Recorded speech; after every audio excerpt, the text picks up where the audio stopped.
When China locked down Wuhan, a city of 11 million people, Western commentators were critical. After all, when the communist government locks down its city, what else could that be other than draconian, authoritarian, and a violation of human rights? Now, Italy has decided to do the same, locking down the entire country.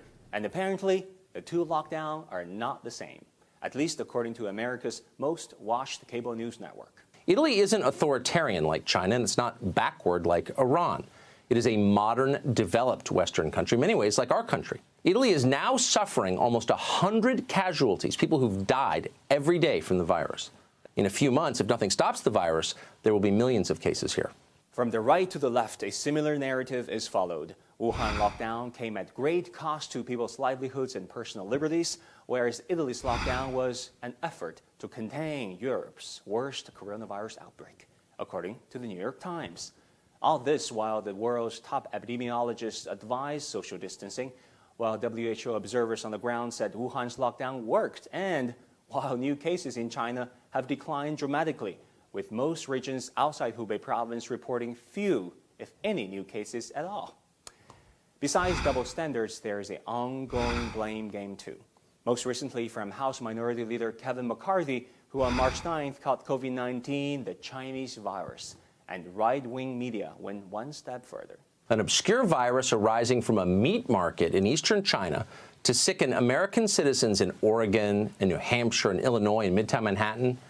It sounds ridiculous. Yes, the first cases were reported in Wuhan, China. And as Chinese, we do have a lot of introspection to do. There's no denying that. But factually, many, if not most of the cases currently in the U.S. were contracted locally, with the top 4 known sources being a cluster connected to a community in New Rochelle, New York, a nursing facility in Kirkland, Washington State, personal contact in the U.S., and a Diamond Princess cruise ship traveling in China ranked 15 as a source of contracting the virus. Instead of blaming China, maybe one could look at what's happening in America, where its leaders constantly downplay the threat of the virus. How's that being helpful? It's going to disappear. One day, it's like a miracle, it will disappear. Anybody right now and yesterday, anybody that needs a test gets a test. They're there. They have the test. But even Trump's vice president said this was not true.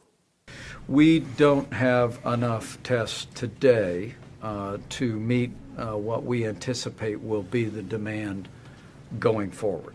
It's understandable that both parties, especially the incumbent, need to get the optics right in an election year. But as data shows, the initial lack of information, testing, and coordinated national response unfortunately resulted in more infections.